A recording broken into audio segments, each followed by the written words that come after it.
Baik, Assalamualaikum warahmatullahi wabarakatuh. Selamat sore dan salam sejahtera untuk kita semua. Kami ucapkan selamat datang kembali kepada para peserta DOLAN atau diskusi online yang dicanangkan oleh ID Surabaya yang dilakukan setiap minggunya, setiap hari Senin pukul 15.00 hingga 16.00 WIB. Dan sampai saat ini kita sudah masuki ke seri yang 101 di mana pada tanggal 23 Desember 2024 kita akan mendatangkan narasumber yang sangat luar biasa. Beliau-beliau berasal dari HBTKVI yang akan membahas mengenai pneumotoraks. Dan ada pun moderator yang akan memandu acara pada sore hari ini, yakni Dr. Sarmon Charles, SPTS SPOG. Beliau merupakan Wakil Dekan 3 Universitas Ciputra Surabaya. Dan untuk narasumber kita yang luar biasa, yakni ada Dr. Hindia Juwangga Sutawinarno, Spesialis BTKV, Subspesialis T Konsultan. Beliau merupakan staf Departemen atau KSM Bedah Torak, Kardiak, dan Vaskular Fakultas Kedokteran Universitas Airlangga dan RSUD Dr. Sutomo Surabaya. Dan yang kedua ada Dr. Muhammad Rizky M. Ketlin, spesialis PTKV. Beliau merupakan staf departemen atau KSM Bedah Torak, Kardiak, dan Vaskular FK UNER dan juga RSUD Dr. Sutomo Surabaya. Dan di sini saya Ula Hanifa selaku host yang akan memandu pada sore hari ini. Baik, karena menunjukkan waktu sudah pukul 15.05, langsung saja kita serahkan pada moderator kita, Dr. Sarmon Charles. Kepada Dr. Sarmon Charles, kami persilahkan. Terima kasih Dokter Ula atas pembukaan dari acara dolan kita hari ini. Kita ditemani oleh narasumber kita Dr. Dihintia Jiwangga Sutawinarno, spesialis PTKV konsultan, dan Dr. Muhammad Rizky, Magister Kedokteran Klinik, spesialis PTKV. Pada hari ini kita akan mulai membahas mengenai pneumotoraks nih, Dokter. Apakah ada PPT yang akan dipresentasikan, Dok? Kira-kira, Dok? Ya, ada dari Dr. Rizky nanti akan Siap. presentasi. Lalu Terima kasih, nanti Dok. Kami ada. persilakan, Dok. Ya, Makasih dokter. Izin sebentar saya share untuk PowerPoint-nya nggih. Oke. Oke. Punten dok, apa sudah kelihatan untuk slide-nya nggih? Sudah, Dok. Jelas, Dok. Terima kasih. Oke. Baik, terima kasih. Assalamualaikum warahmatullahi wabarakatuh. Selamat sore, sejawat semua. Terima kasih kepada ID yang telah mengundang kami, saya sama senior saya Dr. Tio untuk menjadi pembicara di sore hari ini. Tidak terlalu banyak yang kita bahas untuk tentang pneumotorak ini. Kita akan membahas sedikit tentang garis besar untuk pneumotorak, mungkin sebagai reminding aja kepada senior-senior dan sejawat sekalian, mungkin apabila memang ada kasus-kasus dengan pneumotorak ini. Oke, izin saya mulai langsung aja mungkin dari definisi. Ini ada beberapa referensi yang saya ambil, tapi yang kita pakai untuk di rumah sakit kami. Salah satunya adalah dari British Thoracic Surgery, di mana tahun 2020 mereka membahas tentang pneumotorak, di mana definisinya apabila ditranslate ke bahasa Indonesia itu adalah adanya akumulasi udara di rongga pleura yang menyebabkan kolaps dari paru. Nah, mungkin bisa kita lihat dari gambaran di sebelah kanan, di mana memang semestinya paru yang normal itu selalu ada gap di antara pleura visceral dan pleura parietal. Mungkin bisa kita lihat di sebelah sini ada pleura parietal dan pleura visceral, di mana semestinya isinya adalah cairan intrapleura. Namun pada pneumotorak space itu terisi dengan udara, apapun penyebabnya. Nah, secara garis besar ini kita bisa klasifikasikan sebagai pneumotorak spontan atau pneumotorak yang traumatik atau iatrogenik. Di mana pneumotorak spontan ini pun tetap dibagi menjadi dua, yaitu primer dan sekunder. Di mana pneumotorak primer, spontan yang primer, itu sebenarnya bisa dibilang tidak ada penyakit penyebab aslinya. Di mana kalau misalnya kita cari, biasanya penyebabnya mungkin ada bleb atau gula yang bisa menyebabkan paru itu kempes karena mungkin pecah. Nah, sedangkan untuk pneumotorak spontan sekunder itu biasanya ada penyebab awal. Paling sering adalah PPOK dan atau tuberkulosis di Indonesia ini. Selain itu untuk traumatik, mungkin kayak bisa kita tahu ada trauma tajam, ada trauma tumpul, kemudian dan juga kalau kita lihat dari prevalensinya, dari epidemiologinya, pneumotoraks spontan primer ini lebih sering terjadi pada eh, pria muda dengan usia 20-30 tahun. Sedangkan yang sekunder itu lebih banyak pada pasien-pasien yang usianya lebih tua, yaitu sekitar 60-65 tahun, di mana pasien-pasien tersebut juga punya komorbid, contohnya adalah perokok, dan juga pasien-pasien dengan infeksi. Sedangkan untuk traumatik, memang kalau misalnya kita sendiri belum ada em, penelitian berapa persen terjadinya pneumotorak pada pasien-pasien yang terjadi trauma, tapi kalau yang sudah mengeluarkan jurnal yaitu di Amerika Serikat itu terjadi sekitar 7-18 kasus dalam 100.000 populasi. Kemudian dari patofisiologinya, patofisiologi dari pneumotorak ini adalah adanya udara yang masuk ke dalam pleural space, di mana bisa terjadi sampai ke tension pneumotorak, di mana udara yang masuk tidak bisa keluar dan akhirnya mendesak organ-organ yang lain. Penyebabnya apa? Bisa karena tekanan langsung dari paru, dari trakea, dan juga ke struktur-struktur yang lainnya. Tipenya kita bisa bagi menjadi 3 secara garis besar. Yang pertama adalah closed pneumotorak atau simple pneumotorak, di mana paru itu kempes, dan juga ada udara di interpleural space, namun tidak ada pendesakan kemanapun. Yang kedua adalah open pneumotorak, di mana udara bisa masuk dan kemungkinan bisa keluar. Biasanya kita bisa temukan sucking wound di situ. Dan yang ketiga adalah tension pneumotorak, di mana sudah terdapat penekanan-penekanan pada organ-organ sekitar, diafragma, kemudian pada daerah mediastinum yang menyebabkan mediastinal shifting. Nah, pada pasien-pasien seperti ini, normalnya pleura, parietal, dan visceral itu selalu menggabung.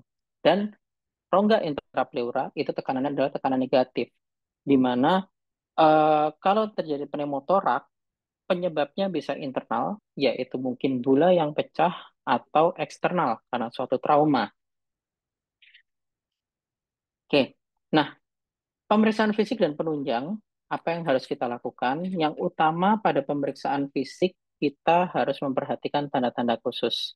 Tanda-tanda khusus ini untuk apa? Pada pasien dengan tension pneumotorak, apapun penyebabnya, baik trauma maupun pasien-pasien non-trauma. Yang membedakan adalah pada pasien trauma yang kita lakukan tetap kembali ke primary survey, yaitu ABCDE, sedangkan pasien-pasien yang non-trauma, kita bisa mengevaluasi dari inspeksi, palpasi, perkusi, dilanjutkan dengan auskultasi untuk pemeriksaan fisiknya. Nah, tanda-tanda khusus apa aja yang bisa muncul? Yang pertama adalah chest pain pada tension pneumotorak, air hunger, tachypno, respiratory distress, takikardi, hipotensi, deviasi trakea, suara nafas yang menghilang, kemudian dada yang bombans, jadi dia terlihat lebih besar dari sisi yang normal, yang kontralateral, namun tidak ada pergerakan dada di situ, atau peningkatan JVP, dan pasien-pasien yang sudah manifestasi yang terlambat yaitu sianosis. Nah, pada pasien-pasien non-trauma, contohnya adalah pada pasien-pasien dengan pneumotoraks spontan primer, biasanya keluhan itu tidak akan terlihat, tidak akan muncul, bahkan akan hilang sama sekali. Nah, keluhan ini yang nantinya akan menentukan algoritma bagaimana kita melakukan tata laksananya. Apakah kita perlu melakukan tata laksana yang invasif atau tidak? Di mana keluhan terutama adalah sesak yang memberat, kemudian rasa sulit untuk menarik nafas, itu salah satu gejala yang utama yang bisa kita evaluasi dengan cepat. Nah, selain itu kita bisa melihat dari penunjangnya, itu bisa dari fototorak, USG torak, maupun dari CT scan. Tata laksananya bagaimana? Untuk tata laksananya dari pneumotorak spontan, itu kita ada algoritmanya yang dari British Thoracic Society, mungkin bisa dilihat di sini, di mana pada tata laksana di sini kita melihat batasnya dari British Thoracic Society ini adalah 2 cm. Di mana kita bisa lihat di gambaran fototorak di sebelah kanan, apabila interpleural distance, yaitu jarak antara pleura visceral dan pleura parietal, itu lebih dari 2 cm atau kurang dari 2 cm. Dan itu pun juga membedakan antara primary spontaneous pneumothorax dan secondary spontaneous pneumothorax. Yang kita lihat yang pertama adalah apakah pneumothorax ini bilateral atau menyebabkan kondisi tidak stabil pada pasien. Apabila kondisi pneumothorax itu bilateral atau menyebabkan gangguan hemodinamik pada pasien, pilihannya adalah langsung dilakukan pemasangan chest tube. Namun, apabila tidak bilateral dan dengan kondisi hemodinamik yang stabil, kita lihat komorbidnya. Apakah usianya lebih dari 50 tahun, ada riwayat merokok, kecurigaan dari PPOK, kemudian bisa dievaluasi juga dari fototoraks atau pemeriksaan yang lain. Apabila tidak ada, kita bisa arahkan itu ke suatu primary pneumothorax. Di mana kalau ukurannya pneumothorax itu lebih dari 2 cm dengan keluhan sesak nafas, kita bisa mencoba dengan aspirasi terlebih dahulu. Dan apabila setelah dilakukan aspirasi, kemudian kita evaluasi fototorak, dia membaik, kita bisa melakukan observasi pada pasien tersebut. Tidak perlu dilakukan pemasangan chest tube. Namun, apabila tidak membaik, kita sarankan untuk melakukan pemasangan chest tube. Dan pada pneumotorak ini, kita tidak harus menggunakan chest tube dengan ukuran yang terlalu besar. Kita bisa menggunakan 8 French sampai 14 French. Jadi tidak harus menggunakan yang biasanya tersedia mungkin 24, 28, 32, itu ukuran-ukuran yang cukup besar. Biasanya kita menggunakan itu untuk hematotorak ataupun emphysema, namun pada pneumotorak kita masih bisa menggunakan dengan ukuran yang lebih kecil. Nah, apabila pasien ini ada komorbid, yaitu kecurigaan ke arah PPOK atau TBC atau apapun itu, kita mengambil gambaran yang secondary pneumotorak, di mana apabila terdapat ukuran yang sama, yaitu 2 cm, langsung kita lakukan pemasangan chest tube. Nah, kalau misalnya ukuran itu 1 sampai 2 cm, bisa dilakukan aspirasi, dan apabila ukurannya pneumotorak kurang dari 1 cm, kita bisa MRS-kan, kita bisa masuk ke ruangan, kita berikan high flow oksigen terlebih dahulu dan diobservasi selama 24 jam. Namun, apabila ukuran pneumotoraknya menetap, kita langsung melakukan pemasangan drain. Sedangkan, apabila pneumotoraknya kurang dari 1 cm, pilihannya adalah kita observasi terlebih dahulu. Karena apa? Karena pada pasien ini sudah ada komorbid, di mana kita memang harus mengevaluasi apakah kondisi jaringan paru yang sudah tidak bagus itu bisa bertambah parah pneumotoraknya atau tidak. Berbeda dengan primary yang kita masih bisa mencoba untuk observasi saja. Nah, kemudian bagaimana kalau misalnya traumatik dan iatrogenik? Untuk traumatik ataupun iatrogenik sebesar apapun pilihannya adalah dilakukan pemasangan chest tube. Kemudian setelah itu tata laksananya tadi kita lakukan pemasangan chest tube. Untuk pemasangan chest tube, rekomendasi pemasangan adalah di anterior axillary line atau mungkin di antara anterior dan mid axillary line sini, di ICS 5, kemudian kita lakukan pemasangan dengan ukuran yang sesuai. Dengan lokal anestesi, kita masukkan chest tube-nya secara tumpul, kemudian kita lambungkan ke sistem water cell drainage. Mungkin sedikit pengingat tentang water cell drainage, di mana ada 3 sistem. Kalau dulu di mana ada one battle, two battle, dan three battle, di mana ada keuntungan dan kerugiannya masing-masing. Sistem one battle system itu keuntungannya memang kita bisa bikin. Kita bisa menggunakan plug bottle mungkin dari infus, kita masukkan ke dalam cairan, kita masukkan 2 cm dari permukaan air, dan sistem WSD itu sudah berjalan. Kelemahannya apa? Apabila memang ada produksi cairan yang di collection sini akan bertambah sehingga mengurangi efektivitas dari WSD-nya. Sehingga ada sistem yang lebih maju lagi, yaitu sistem dua botol, di mana collection chamber ini dipisah dengan sistem water seal-nya. Namun, kebanyakan sistem 2 botol ini tidak terlalu portable dan kita tidak bisa buat sendiri karena dia menggunakan tabung kaca yang harus sistemnya tertutup. Nah, yang ketiga, sistemnya adalah sistem 2 botol yang kemudian ditambahkan dengan suction. Bisa disambungkan ke suction wall. Namun, saat ini yang sudah kita gunakan adalah sistem yang portable, di mana chamber ini menjadi satu, ada satu collection chamber, ada water seal chamber, dan ada suction control. di mana sistem ini adalah sebenarnya sistem 3 botol yang apabila tidak disambungkan ke wall suction, sistemnya menjadi sistem 2 botol. Mungkin itu sedikit tentang pneumotorak, Dok. Ini referensinya dari kami. Mungkin ada pertanyaan atau ada tambahan. Terima kasih. Terima kasih Dokter Rizky. Mungkin Dokter Dintia ada yang mau ditambah, Dok? Nanti kita bisa langsung lanjut ke sesi tanya jawab, Dok.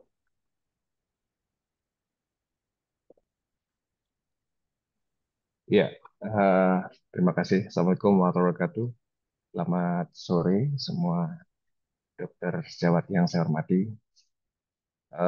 Tadi yang sampaikan Dr. Rizky, saya rasa sudah cukup jelas.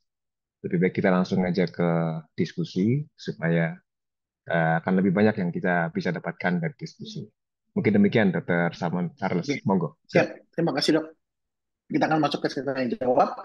Bagi seluruh peserta dapat mengirimkan pertanyaannya ke kolom Q&A atau ke kolom chat atau japri pribadi ke saya.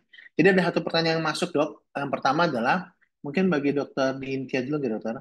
Apakah langkah-langkah awal yang harus diambil oleh dokter umum ketika menduga pasien ini mengalami pneumotoraks, Dok? Jadi mungkin dari anamnesis dan pemeriksaan fisiknya sudah ke arah pneumotoraks, Dok, dan itu berada di fase ke-1, Dok. Kami persilakan, Dok. Ya, saya mohon izin kamera saya matikan karena saya takut sinyal saya nggak bagus. Dasar, saya mencoba untuk Siap, menjawab Dok. pertanyaan tadi. Jadi kita bisa mengenali pneumotoraks itu sebenarnya dari klinis. Cuman kadang-kadang tergantung dari etiologinya, seperti apa yang disampaikan oleh Dr. Rizky tadi. Etiologi yang paling jelas klinisnya itu adalah kalau dia trauma. Karena trauma itu dia awalnya dia dalam kondisi yang normal, nggak ada masalah, lalu dia terjadi suatu trauma dan dia menjadi suatu pneumotoraks. Tentu itu akan ada perubahan yang sangat signifikan, akan membuat dampak atau impact pada respirasi pasien yang cukup signifikan. Cuman pada pasien-pasien yang dia karena disease, karena spontan pneumotoraks, nah kadang-kadang hal ini nggak terlalu berbeda atau nggak terlalu ada perbedaan signifikan dari simptomnya, karena pasien sudah mulai bisa beradaptasi dengan rasa sesaknya itu. Jadi kadang-kadang dengan pasien PPOK yang dia mengalami pneumotoraks, selama dia pneumotoraksnya gradually, tapi dia eh, slowly ya, jadi pelan-pelan dia kempesnya, maka biasanya tidak nggak akan ada suatu keluhan yang signifikan. Tapi kalau misalkan trauma, itu kan kelihatan sekali. Karena pasien akan mengalami distress, ada retraksi, lalu kita bisa melihat dari gerak dada yang tidak mengembang, terus kita bisa melakukan pemeriksaan fisik seperti yang kita sudah pelajari ya, ada suara nafas yang menurun, perkusi yang hipersonor, itu akan nampak, dan saturasinya biasanya nggak terlalu turun, tapi eh, pasien nampak sekali kelihatan nggak nyaman. Tapi kalau dia spontan pneumotoraks, jarang. Kadang-kadang pasien masih baik-baik saja, terus habis itu kita lakukan foto baru ketahuan bahwa oh ini parunya nggak ngembang. Tapi dia ada history of illness-nya penyakit paru. Dia mungkin sudah PPOK sudah lama, riwayat balik masuk rumah sakit karena PPOK-nya atau emfisema tuslang, ada riwayat merokok. Nah, dari situ kita bisa mengira atau menduga bahwa ini mungkin ada suatu pneumotoraks. Mungkin demikian dari saya. Dr. Rizky boleh menambahkan. Terima kasih, Dok. Dokter Rizky, kami persilakan, Dok. Ya, terima kasih dokter. Mungkin secara keseluruhan jawabannya sama seperti dokter Tio nih, di mana memang untuk pneumotorak pada setting IGD akan sedikit berbeda pada pasien-pasien trauma atau pasien-pasien yang memang dengan disease. Di mana pasien-pasien yang trauma, di mana kondisinya akut, biasanya keluhan utama dari pasien itu adalah sesak. Nah, dari evaluasi pun, dari pemeriksaan fisik, juga bisa kita evaluasi mungkin dari ABCDE, karena itu settingan adalah trauma.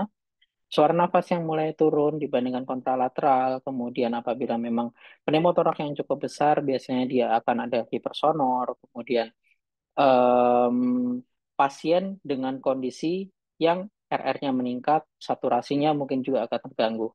Tapi berbeda dengan pasien-pasien yang kronis, mungkin yang dia sudah terbiasa dengan kondisi parunya, em, yang menyebabkan pasien biasanya datang keluhan sesaknya tidak seberapa. Mungkin pasien itu terkadang datang karena keluhan yang lain, batuk atau febris atau apapun itu, sehingga dari pemeriksaan fisik apabila memang tidak ditemukan mungkin ditemukan suatu kelainan tapi meragukan, sehingga tambahan pemeriksaannya yang paling cepat adalah dengan clean X-ray.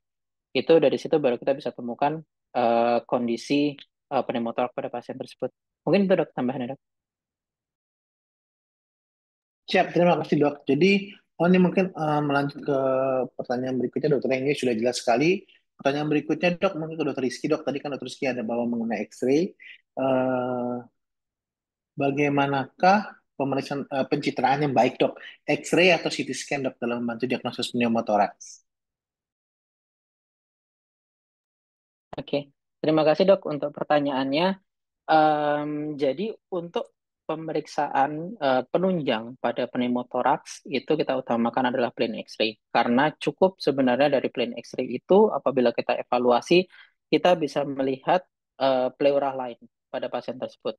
Namun terkadang pasien-pasien yang memang dia sudah dengan kondisi kronis, contohnya pasien dengan PPOK atau pasien infeksi, mungkin MPM atau ada efusi yang kemudian sudah membaik, itu dari fototorak kita temukan eh, seperti normal, terlihat normal, cuman dari parenkim parunya yang tidak terlalu terlihat dengan baik. Biasanya apabila pasien itu datang dengan keluhan lain, kita akan tambahkan pemeriksaan lanjutan yaitu dengan CT scan. Jadi tetap pilihan pertama adalah plain X-ray. Ini itu, Dok. Siap, terima kasih dok. Kita lanjut lagi ke dokter dengan pertanyaan berikutnya. Ini dari dokter Arkano Marci Rehandi. Izin bertanya dokter, dalam setting IGD bagaimana membedakan pneumotoraks dengan atelektasis dari segi klinisnya? Mungkin kita kembali ke dokter Dihintian ya dokter, membedakan pneumotoraks dengan atelektasis. Ya, baik. Terima kasih, Dok, atas pertanyaannya. Sebenarnya secara patofisiologi itu sangat berbeda ya, karena kita tahu bahwa atelektasis itu lebih ke arah karena proses di ipsilateral yang membuat tarikan, karena adanya suatu obstruksi atau adanya suatu hipertensi dari sputum yang membuat obstruksi dari tracheobronchial atau bronchial tree, sehingga membuat paru itu kolaps, nggak bisa mengembang, tapi bukan karena adanya udara di intrapleura, tapi lebih ke arah karena parunya tidak mengembang karena tidak ada proses ventilasi, distribusi, dan difusi dari udara ke dalam masing-masing alveolus. Sedangkan kalau pneumotoraks itu karena adanya suatu kebocoran sehingga udara akan keluar ke tabung pleura dan udara itu akan menekan paru-paru sehingga tidak bisa mengembang dengan baik. Sehingga dari manifestasi klinisnya kalau atelektasis, maka harusnya dia akan ada tarikan dari mediastinum, tarikan dari trakea, dan selaiga interkostal ipsilateral itu akan menyempit. Karena dia lebih dari proses tarikan atau proses yang terjadi karena pengembesan paru akibat karena obstruksi dari saluran nafas tadi itu. Sedangkan kalau pneumotoraks, karena adanya suatu udara yang keluar ke tabung pleura dan dia membuat penekanan pada paru sehingga paru tidak mengembang dan penekanan itu kalau berlanjut sifatnya dia tension atau gradually maka dia akan mendorong mediastinum.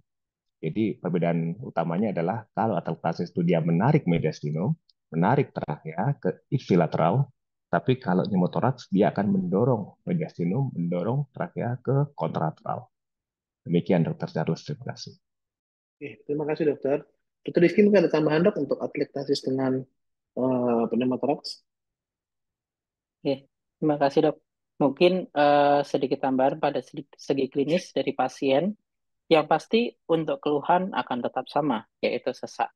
Nah, biasanya pasien-pasien dengan atelektasis ini kita akan bisa lebih bandingkan juga apabila memang kondisi atelektasis yang cukup besar, jadi mungkin satu lobus, seperti itu di mana kita juga dari pemeriksaan mungkin pasien sama keluhannya sesak, mungkin keluhannya batuk, mungkin keluhannya nyeri dada mungkin atau saat tarik nafas dia terasa nyeri, tapi dari pemeriksaan fisik kita bisa menemukan lebih banyak.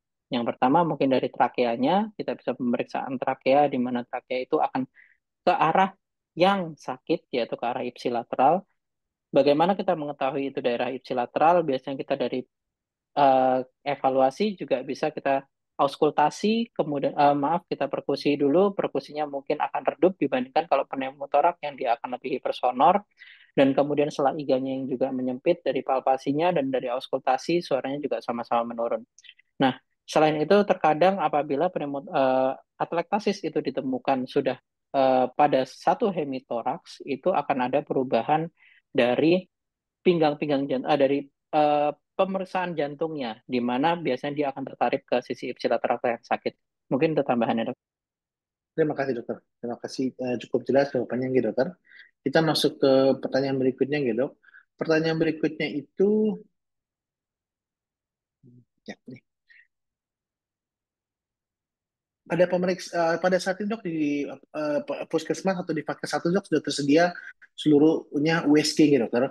Jadi ada pertanyaan, apabila kita tidak memiliki X-ray atau ronsen, apakah bisa ada diagnostik dengan menggunakan ultrasound dokter? Mungkin kita ke dokter Muhammad Rifki ya dok.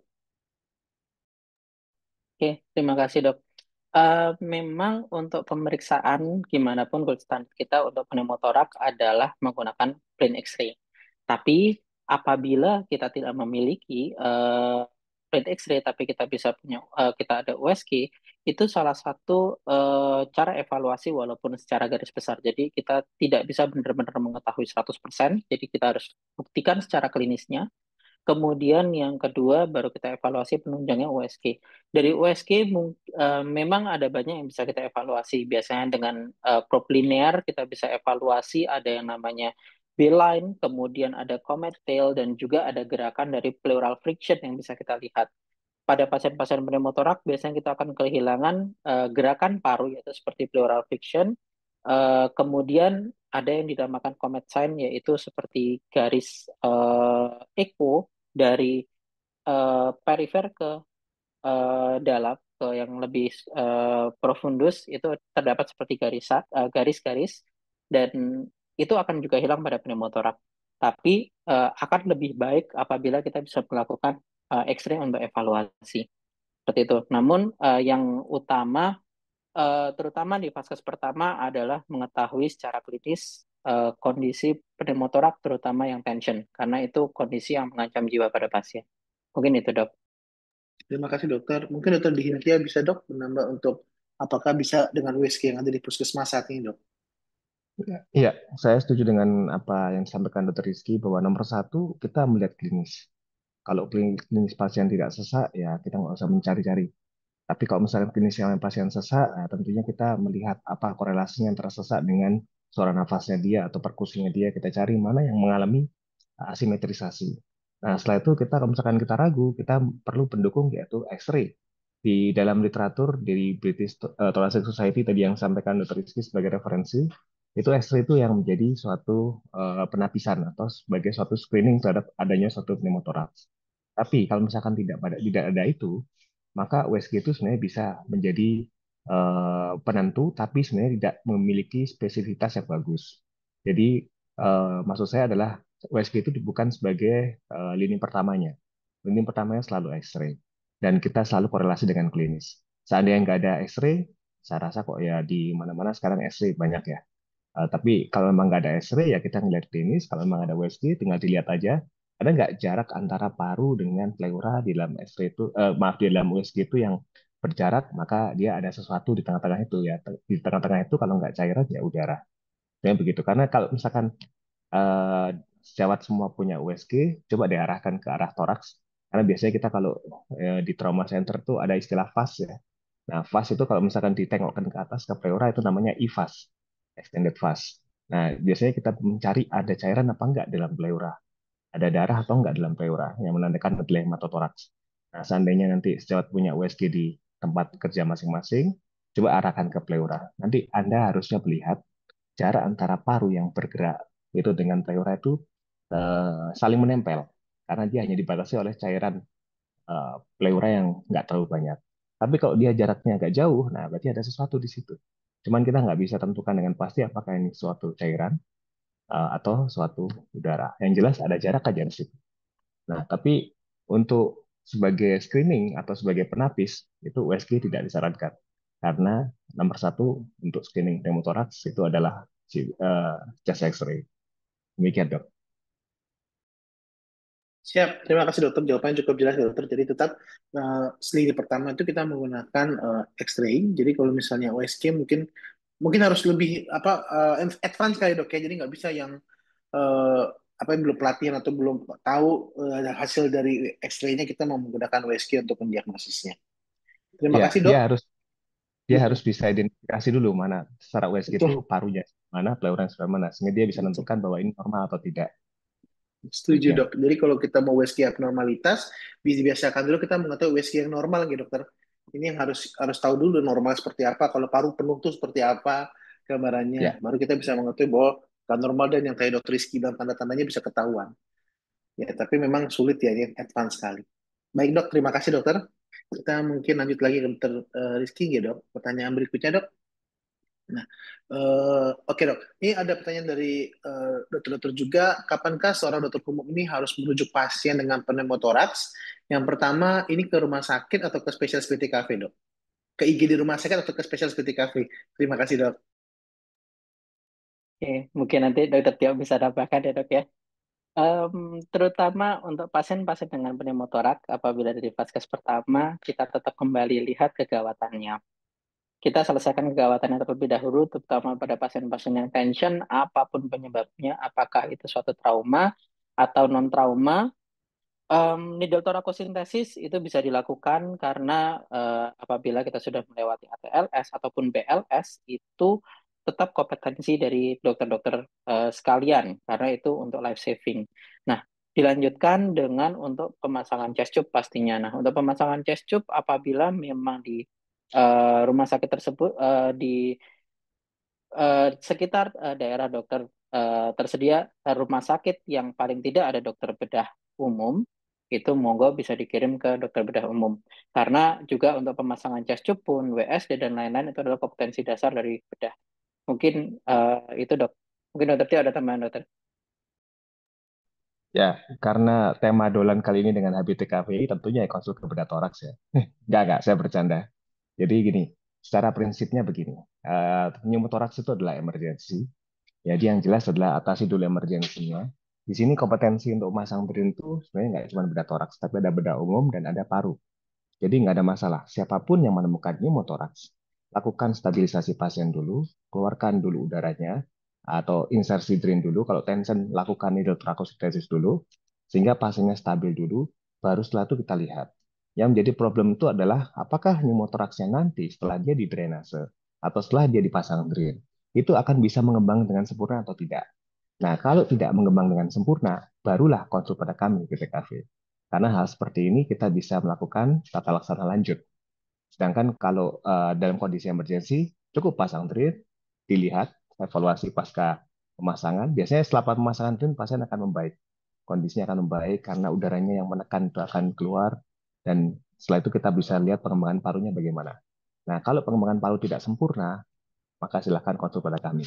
Karena kita akan melakukan investigasi lanjut dengan melakukan CT thorax. Kita akan melihat apa kausanya, apakah suatu kompresi dari luar paru atau suatu fistal yang membuat paru ini tidak mengembang. Nah, barulah kita akan melanjutkan dengan tindakan pembedahan dengan minimal invasif biasanya dengan PATS yang kita bisa lakukan untuk kasus-kasus pneumotoraks seperti ini. Tapi untuk pemasangan drain, untuk stabilisasi pasien pneumotoraks, semuanya bisa. Bahkan di daerah yang mungkin tidak ada dokter spesialis itu, dokter umum pun boleh, Pak. Nggak ada masalah, asalkan dia tahu caranya. Demikian, dok. Terima kasih. Terima kasih dok. Mungkin dokter Dintia mungkin nanya sedikit dokter Tio. Eh, Monggo. apa nih dokter sintesis dan saya udah lama nggak ikut soal dok. Dan WSD ini Ya, masuk ke dalam ATLS nggak sih dok? Dalam topiknya ATLS ada. nggak kira-kira dok? Ada dok ya? Ada. Ya betul berarti. Di ATLS di bab 4 itu chapter mengenai thoracic trauma. Di situ memang dikatakan ada dua mekanisme dalam hal melakukan dekompresi pada rongga dada pada pasien tension pneumothorax. Yang pertama bisa menggunakan needle thoracocentesis, itu cara yang lama. Tapi di edisi yang baru ini ada namanya finger thoracostomy. Jadi dia langsung dilubangi ke tempat pemasangan drain itu dengan menggunakan finger. Jadi dengan digital, dengan menggunakan jari untuk membuat lubang. Tentunya dengan dilubangi dulu dengan mesh ya. Setelah itu dilubangi dengan jari. Dengan rencananya nanti selain dekompresi, itu akan menjadi tempat untuk pemasangan thorax drain. Tapi kalau yang dulu, sebelum edisi yang sekarang ini, itu masih menggunakan hidrotrakosintesis. Kalau saya nggak ada masalah, saya kembalikan pada sejawat semua. Lebih nyaman melakukan hidrotrakosintesis atau lebih nyaman melakukan finger thoracostomy, nggak ada masalah. Yang penting lakukan dekompresi. Itu penting dan itu bisa membuat pasien akan lebih baik. Demikian, dok. Terima kasih dokter Tio. Berarti memang kalau sudah mengikuti ATLS biasanya sudah harus tahu cara penanganannya gitu dokter. Ini karena kan sudah tadi Ya, bilang dokter Tio bahwa ini sudah ada di apa sudah ada pelatihannya di ada, topik dok. ATLS dan kita memang rutin melakukan ATLS gitu dokter 5 tahun sekali dok ya. Oke. Ya, betul, dok. Terima kasih dokter. Mungkin kita lanjut ke pertanyaan berikutnya. Sekarang mungkin ke dokter Rizky gitu ya. Tadi dokter Rizky pada dokter Tio ya. Ini banyak yang japri dok, mohon maaf dok. Nggak di QA rupanya. Nggak apa-apa dok, Ya monggo dok. maaf ya dok. Ya, makasih dokter. Dokter Rizky nggak dokter? Eh, oh dok, ini tadi kita kan bahas mengenai mungkin kebanyakan trauma gitu dokter. Nah, ini ada pertanyaan bagus dokter. Bagaimana pendekatan yang tepat dok apabila untuk manajemen pneumotoraks pada pasien dengan kondisi medis seperti PPOK dok? Oke. Jadi ini mungkin yang PPOK dok tadi kita bahas kalau kronis ya dokter. Kami persiapan Rizky. Ya, betul. Eh, Mungkin tadi di slide juga saya sebutkan untuk PPOK itu termasuk di pneumotoraks spontan yang sekunder, di mana pada pasien PPOK kita harus melihat kembali dari foto ronsennya, apakah pneumotoraks itu jadi dari garis pleura yang kita lihat dari foto ronsen, plain foto ke dinding dada itu 2 cm kurang atau lebih. Apabila lebih, pilihannya adalah kita lakukan pemasangan chest tube. Nah, apabila kurang, algoritmanya adalah kita lihat apakah 1 sampai 2 cm atau di bawah 1 cm. Apabila di bawah 1 cm, kita bisa pasien, kita MRS-kan dulu, kita berikan HFNC, dan kita observasi dalam 24 jam. Kalau misalnya kita dengan ukuran 1 sampai 2 cm, itu kita bisa coba fungsi terlebih dahulu. Apabila memang dari fungsi tidak ada perbaikan, baru kita lakukan pemasangan chest tube. Itu guideline dari BTS tahun 2010. Saya kebetulan tadi sempat juga cari, paling baru untuk pleural disease pneumotoraks memang 2010 masih. Ya mungkin kita harus update lagi, tapi itu yang saya dapatkan tadi. Mungkin itu, Dok. Ya, makasih dokter. Mungkin dokter Tio bisa menambahkan dok untuk yang kasus PPOK. Ya, untuk kasus PPOK ini biasanya ya, kalau misalkan dia PPOK-nya tipikal yang emphysematus lung begitu, dia bakal recurrent. Itu yang biasanya kita harus agak hati-hati. Misalkan kita menerima pasien dengan spontan pneumotoraks dengan latar belakang etiologinya itu adalah PPOK dan itu adalah emphysematus lung, biasanya kita bisa mengenali dari track fotonya yang parunya itu bisa ke bawah sekali sampai ICS 9, jadi agak sedikit kalau kita ngomong melar ya, barrel chest gitu ya. Jadi dia agak modot begitu. Nah, pada kasus-kasus seperti itu dan dia sudah berkali-kali pneumotoraks, maka pemasangan thorax drain saja itu kadang-kadang tidak cukup. Sehingga kita harus langsung lanjutkan ke pembedahan. Karena kita harus mencari, biasanya di situ ada locus minoris yang akan berkali-kali dia akan mengalami kebocoran. Di sini dikatakan di guideline PPS yang disampaikan Dr. Uji tadi, bahwa kalau misalkan serangan kedua atau secondary attack pada pneumotoraks spontan, itu sudah indikasi untuk bedah. Yang artinya, di dalam paru-parunya itu sudah ada locus minoris.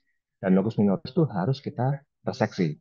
Kalau nggak begitu, kita hanya pasang selang, paru yang ngembang, dia healing sementara, pada saat dia pulang, udah selesai lepas drain, dia pulang, di rumah dia batuk keras atau dia mengecen, akan recurrence. Sehingga itu akan membuat pasien akan bolak-balik. Biasanya kita mengenali pada pasien PPOK yang bolak-balik pneumotoraks itu dari dadanya. Begitu dibuka dadanya, dia udah dari riwayat pasangan drain berkali-kali. Nah, hal seperti ini jangan kita ulangi lagi dengan hanya pasang drain saja.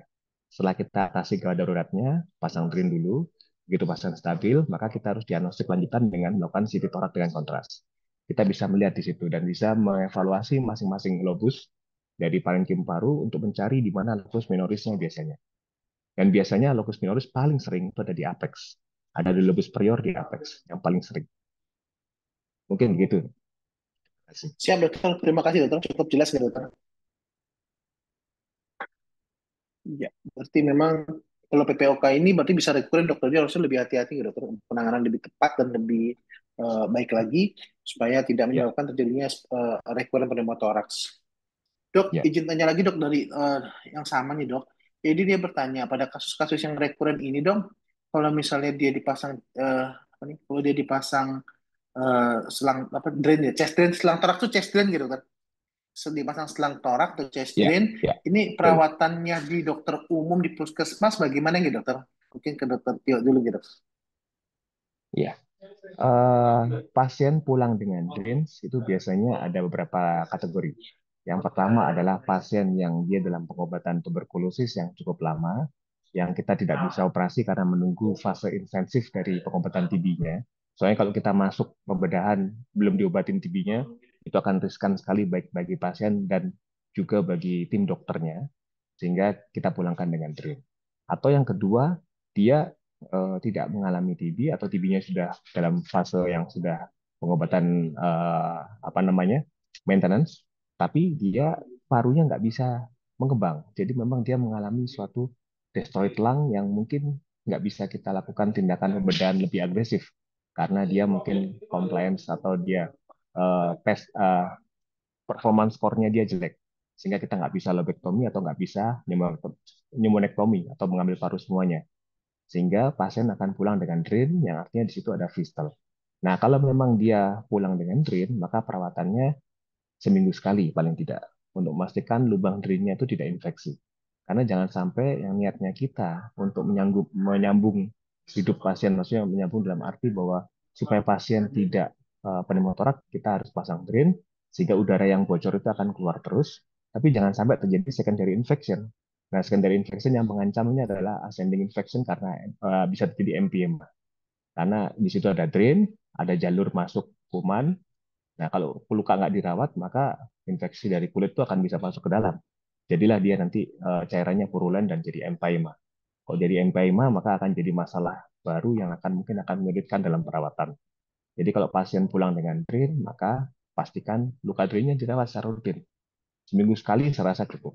Karena kalau disuruh seminggu 3 kali, kasihan pasiennya. Kan kita harus bayangkan pasien pneumotorak yang compliance parunya tidak bagus, disuruh mondar-mandir datang ke poli, itu seminggu 3 kali tentunya akan sangat memberatkan buat pasien. Mungkin demikian. Dr. Rizky mungkin bisa nambahkan. Ya, Dok. Terima kasih, Dok. Sama seperti Dokter Tio, Dok. Jadi memang sebisa mungkin pasien itu bisa pulang tanpa drain. Namun dalam kondisi-kondisi khusus yang seperti tadi dijelaskan oleh Dokter Tio, memang drain itu tidak bisa kita lepas, apapun alasannya. Nah, mungkin edukasi pada pasien itu yang paling penting. Paling sering karena apabila pasien membawa drain, yang pertama yang kita gunakan biasanya drain dengan ukuran yang lebih kecil.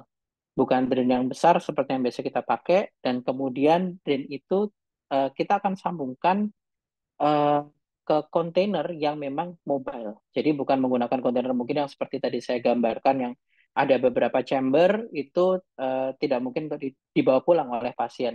Sehingga biasanya kita akan sambungkan ke mungkin urine bag atau leg bag.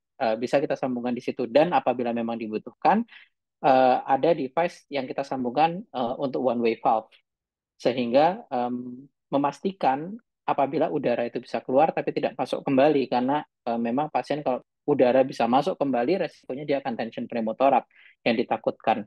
Nah, selang kecil tersebut pasti akan butuh perawatan dan edukasi pasien itu yang terutama paling sulit karena apa? Satu, kita tinggal di negara tropis yang biasanya pasien akan lebih berkeringat, lebih mudah kotor untuk lukanya, sehingga edukasi untuk menggunakan baju yang tipis, kemudian perawatan luka yang bagus apabila memang bisa, dan kalau misalnya memang bisa datang ke Paskes 1 untuk melakukan perawatan yang rutin, apabila kotor, apabila basah, sudah harus segera diganti untuk menghindari terjadinya ascending infection yang tadi, atau paling sering juga pada pasien-pasien dengan drain lama itu problem pada fiksasi jahitannya. Jahitannya lepas atau lukanya melebar menjadi ada fistel di situ dan itu harus segera ditangani sebelum menjadi lebih parah lagi. Mungkin tambahannya itu, Dok.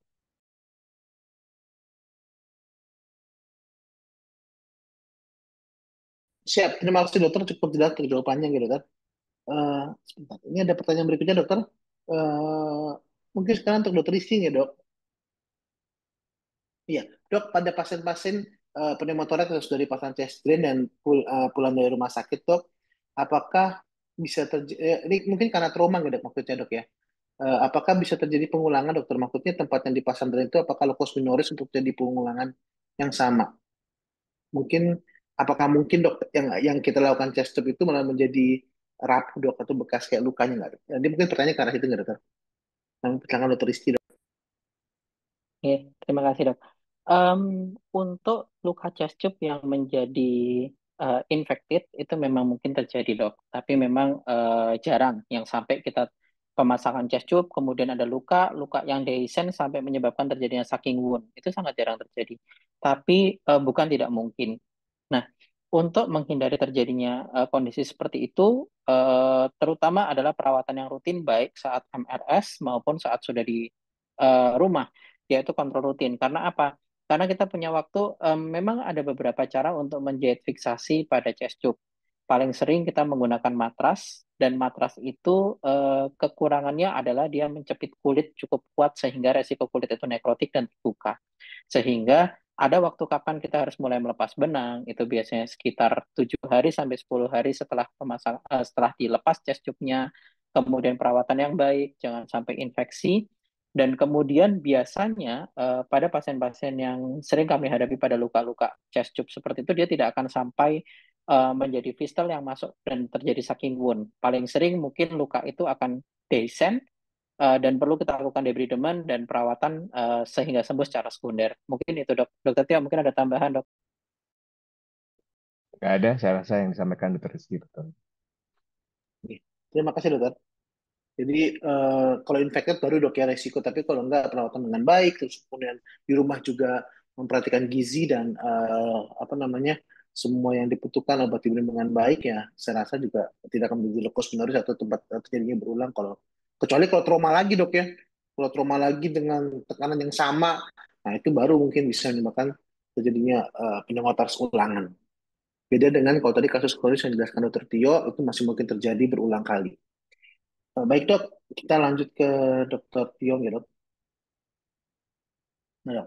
Apa yang perlu diperhatikan dokter dalam manajemen pneumotoraks pada pasien usia lanjut apabila mereka memiliki penyakit jantung atau pembuluh darah dok? Ya, pada dasarnya penanganan pneumotoraks itu tidak berbeda antara yang pediatrik dengan dewasa. Cuman kalau dewasa biasanya ada beberapa faktor komorbid yang perlu kita evaluasi. Yang biasanya yang terjadi adalah pada pasien-pasien yang dia perokok berat, terus habis itu yang mengalami PPOK atau emfisema tulang. Itu yang menjadi problem. Seperti yang tadi saya sampaikan bahwa pada orang-orang yang usia-usia tua begitu dengan riwayat history of illness-nya PPOK, kita harus hati-hati apakah di pneumotorak yang pertama atau dia sudah berkali-kali. Kalau berkali-kali, maka kita harus temukan etiologinya. Kita harus selesaikan melakukan tindakan yang harusnya membuat dia tidak akan kembali lagi dengan kasus yang sama atau pneumotoraks. Sedangkan kalau untuk pediatri biasanya jauh dari PPOK, jauh dari emfisema tulang. Jadi biasanya pada pediatri spontan pneumotoraks, kalau begitu parunya ngembang, terus kalau itu kita evaluasi nggak ada distal, maka biasanya dia tidak akan recurrence. Tapi pada usia-usia lanjut, pada penyakit jantung, apakah dia ada cor pulmonale yang disebabkan oleh karena PPOK tadi itu yang itu perlu kita lihat. Tapi kalau misalkan tidak ada masalah PPOK, tapi dianya punya heart failure, terus mungkin coronary disease, itu sebenarnya nggak ada masalah. Cuman yang perlu kita waspadai adalah hati-hati dengan dampak dari pneumotoraksnya itu berarti kan ada satu gangguan respirasi. Dan kita tahu bahwa antara kardiorespirasi itu kan saling berhubungan. Jadi yang dikhawatirkan adalah dampak dari compliance dari paru yang tidak baik itu bisa berakibat serangan jantung atau bisa berakibat dengan memperparah heart failure-nya. Itu yang harus kita waspadai. Jadi begitu kita menemukan harus kita atasi. Dan kalau misalkan pasiennya yang awalnya sesak, terus itu kita pasang drain, ternyata kok masih sesak, dan dia punya riwayat jantung, maka tentunya kita harus lihat ini sesaknya apakah memang murni karena etiologi pneumotoraksnya atau karena ada suatu hal-hal yang lain yang mendasari, yaitu yang disebabkan tadi mungkin karena heart failure yang terjadi. Mungkin demikian, dok. Dr. Rizky mungkin mau nambahkan, silakan. Terima kasih. Tinggi dok. Terima kasih dok. Mungkin sama seperti dokter Tio, mungkin tambahannya cuman memang untuk pemasangan chest tube pada pasien-pasien seperti itu tidak ada perbedaan. Yang membedakan adalah nanti apabila didapatkan suatu penyakit primer yang harus kita lakukan tindakan operasi. Nah, itu saat tindakan operasinya akan berbeda. Apakah pasien ini masih memungkinkan untuk maju operasi atau tidak? Mungkin itu aja tambahannya, dok. Terima kasih dokter. Udah menjawab semua pertanyaan. Ini sudah hampir 8 menit lagi kita akan selesai, tapi ini masih banyak pertanyaan yang masuk. Pertanyaan berikutnya dokter, ini mungkin dari dokter PPD Sanastesi dokter. Jadi apakah ada pengaruh ventilasi mekanis pada pasien terkait dengan pneumotoraks dokter? Mungkin ke dokter Rizky dokter. Ya. Apakah ada pengaruh Ventilasi ventilasi mekanis dok, tekanan? ventilasi mekanis pada pasien pneumotoraks Oke. dan bagaimana cara mencegah risikonya dok? Risiko mungkin pneumotoraks akibat ventilasi mekanis gitu dok. Oke, terima kasih dok. Mungkin ya ini untuk mekanisme dari mesin ventilator pun juga teman-teman anestesi pasti akan lebih jago masalah itu ya dok ya. Namun kalau dari kami dari TKV, pasien-pasien dengan pneumotorak apabila itu pasiennya adalah suatu pasien trauma, biasanya apabila setelah kita lakukan pemasangan chest tube, kita evaluasi apabila tidak ada problem dengan breathing, artinya tidak ada masalah dengan ventilasi mau seperti apapun. Yang penting pada kalau trauma, ABCDE, kalau paru, pneumotorak artinya breathingnya aman. Nah, yang sedikit berbeda adalah pasien-pasien apabila itu adalah suatu pasien kronis. Ada beberapa batasan yang memang ventilasi mekanik ini tidak boleh sembarangan di setting. Teman-teman anestesi mungkin sendiri juga sudah mengerti. Contohnya pada pasien-pasien dengan PPOK, di mana pasien-pasien dengan PPOK itu kita tidak boleh mengejar saturasi terlalu tinggi dengan kadar oksigen yang tinggi, karena itu akan malah menyebabkan respon bernafas pasien akan berkurang, karena pasien itu sudah terbiasa biasanya dengan kondisi yang hipoksia karena PPOK-nya. Yang kedua, pada pasien-pasien yang memang ada fistel yang cukup besar, pasien-pasien yang dengan fistel yang cukup besar itu biasanya kita hindari untuk pemberian tekanan yang terlalu tinggi karena resikonya adalah shunting, apalagi kita memasang chest tube kemudian kita sambungkan ke sistem water seal drainage, ke sistem WSD, kita suction aktif, terkadang tidal volume pasien pun juga akan tertarik karena suctionnya, sehingga kita harus pertimbangkan settingan mesin ventilator dan juga apakah pasien ini bisa kita suction aktif atau tidak. Begitu juga pada pasien-pasien yang setelah kita lakukan operasi, mungkin adalah lacerasi paru, ataupun pasien-pasien yang kita lakukan reseksi pada parunya, itu kita harapkan dihindari untuk pemberian tekanan yang terlalu tinggi, karena harapannya adalah jaringan paru tersebut sempat healing terlebih dahulu sebelum ada tekanan yang tinggi yang menyebabkan kebocoran dari bekas jahitan kita atau tempat reseksi kita. Mungkin itu dok. Mungkin dokter Tio ada tambahan juga dok. Ya, kurang lebih seperti itu. Cuman tambahnya adalah harusnya mesin anestesi yang sekarang ini tidak akan bisa bikin eh, baru trauma ya. Harusnya tidak akan menjadi suatu pneumotoraks. Cuman kita harus waspada pada pasien-pasien khusus. Pasien dengan gula, pasien dengan PPOK yang sampai ke dokter tadi saya setuju. Pasien dengan PPOK itu perlakuannya harus istimewa. Kita harus melihat settingan ventilator berbeda dengan orang yang normal. Karena kita kalau semakin kita tekan, maka dia punya emfisema tuslang atau paru-parunya itu dalam bentuk bula yang bisa suatu waktu bisa meletus.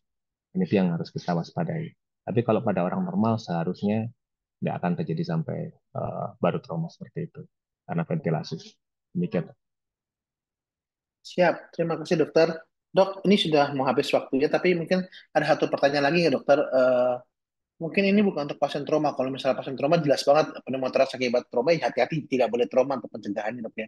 Nah, untuk pasien-pasien yang seperti tadi dok PPOK yang kita bahas mengenai penyakit kronis, dokter Tio, mungkin adakah saran dokter untuk pencegahan supaya tidak terjadi sampai ke pneumotoraks dokter? Ya, pada pasien-pasien dengan PPOK itu sebenarnya sudah kita kasih apa namanya advis-advis ya, tidak boleh batuk keras, tidak boleh mengejan. Jadi dia harus menjaga supaya tekanan intratoraksnya tidak tinggi. Karena kita berusaha sebisa mungkin preventif untuk terjadinya suatu secondary attack atau serangan pneumotoraks berikutnya. Tapi kalau misalkan pada pasien-pasien yang normal ya harusnya nggak ada masalah. Yang menjadi perhatian dan sulit memang itu adalah pasien PPOK.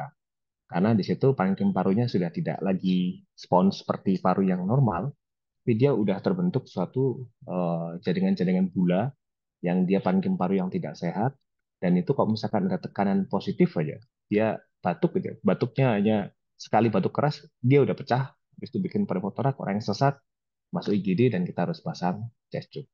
Jadi perhatiannya adalah batuk keras dihindari, nggak boleh mengejan, jadi dia harus makan sayur-sayuran atau buah supaya dia tidak buang air besar yang nggak sulit. Terus harusnya tidak ada BPH ya. Kalau ada BPH kan dia kencingnya harus ngeden. Nah, itu akan membuat semua tekanan intratoraks itu bisa meningkat. Intinya kita mencegah supaya tidak ada peningkatan dari tekanan intratoraks. Sehingga kita berusaha sebisa mungkin preventif terhadap kejadian pneumotoraks selanjutnya. Itu aja sudah. Mungkin Dr. Rizky mau nambahkan, silakan. Oke, terus silakan. Ya, terima kasih dok. Sedikit saja tambahan. Cuman intinya adalah kita bersifat preventif pada pasien PPOK. Sebisa mungkin kalau kita tidak perlu lakukan tindakan, itu tidak perlu dilakukan. Caranya adalah edukasi ke pasien, terutama untuk kontrol rutin dan juga menghindari eksaserbasi. Mungkin menghindari batuk, kemudian yang tadi itu mengejan, mungkin ada BPH di terapi, dan kalau misalnya memang menjaga kesehatan, jangan sampai batuk pilek dan lain-lain. Mungkin itu aja, Dok. Jadi memang preventif aja untuk PPOK. Siap, terima kasih Dokter Rizky. Mungkin ini sudah hampir jam 4 ya dok ya. Kita mungkin akan memberikan, Dokter Tio mungkin bisa memberikan closing statement ya dokter untuk teman-teman kita dokter pada hari ini ikut acara Dolan untuk bagaimana penanganan kita atau edukasi bagi pasien pada pasien-pasien pneumotoraksnya dokter. Ya, karena yang presentasi Dr. Rizky, saya persilakan Dr. Rizky memberikan satu closing Siap, statement. Dokter Rizky silakan. Oke, terima kasih dok kesempatannya dok.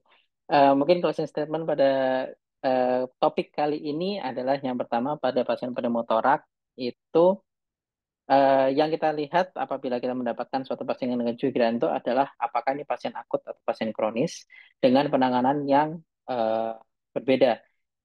Di mana kalau pasien trauma pasti kita akan lanjutkan dengan pemasangan chest tube, sedangkan pasien yang non trauma kita masih bisa observasi terlebih dahulu. Dan yang paling penting adalah pengetahuan untuk mengevaluasi gawatan pada pasien, yaitu tension pneumotoraks. Kemudian juga mungkin pesannya adalah seperti ini dulu torakosintesis dan lain-lain itu adalah kompetensi kita semua, sehingga tidak usah takut untuk melakukan tindakan apabila memang kita mencurigai itu adalah suatu tension pneumotoraks. Mungkin itu dok, dan juga pada pasien kronis sebisa mungkin preventif. Itu pilihannya. Terima kasih dok. Terima kasih dok. Dokter Tio, ada tambahan dok? Betul. Ya, tadi saya menggarisbawahi apa yang disampaikan Dr. Rizky, bahwa kompetensi memasang toraks itu semuanya bisa. Kompetensi untuk melakukan tata laksana tension pneumotoraks, karena itu adalah masuk kategori emergency life threatening, maka dokter umum, dokter bedah, siapapun, dokter, segala macam dokter tuh harusnya yang mengikuti ATLS tahulah bagaimana cara melakukan tata laksana awal dari tension pneumotoraks. Karena yang penting itu adalah stabilisasi pasien. Nah, setelah itu baru kita lihat etiologinya dan kita bisa lakukan tindakan sesuai dengan etiologi yang terjadi. Mungkin demikian. Terima kasih, Dok. Terima kasih Dokter Tio, Dokter Rizky. Ini biasanya saya kalau ketemu Dokter Tio, saya sebagai penonton Dokter Tio-nya di atas panggung nih. Sekarang kita satu panggung ya dokter. Dokter Tio ini adalah pemain bandnya FK dan Sutomo ya, jadi sering banget muncul, makanya saya bilang, wah saya sama artisnya Sutomo nih. Terima kasih Dokter Tio Udah, atas udah kesempatan info pensiun. itu. Oh, udah pensiun, kemarin masih main loh, aku lihat. Terima kasih Dokter Tio, terima kasih Dokter Rizky untuk informasi pada hari ini, sungguh luar biasa dok, masukan bagi kita semua. Demikian untuk webinar kita hari ini, kami persilakan ke Dokter Ula sebagai host yang luar biasa hari ini. Silakan Dokter Ula. Baik, terima kasih sekali lagi kami ucapkan kepada Dr. Charles yang telah memandu jalannya acara pada sore hari ini.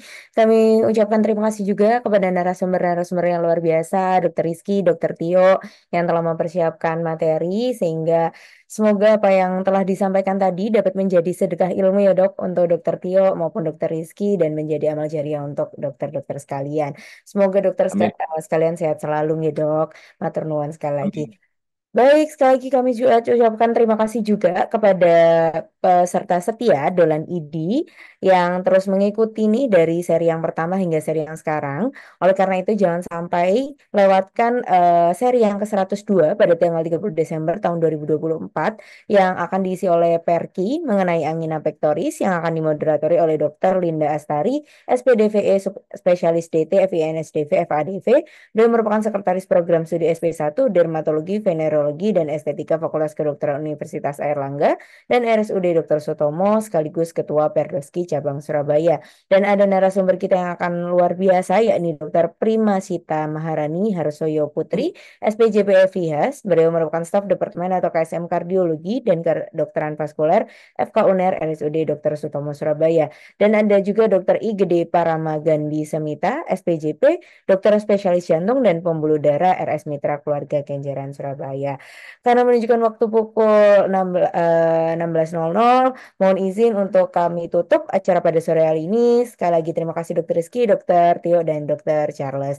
Saya Ulah Hanifah, selaku host pada sore hari ini, mohon undur diri. Wassalamualaikum warahmatullahi wabarakatuh.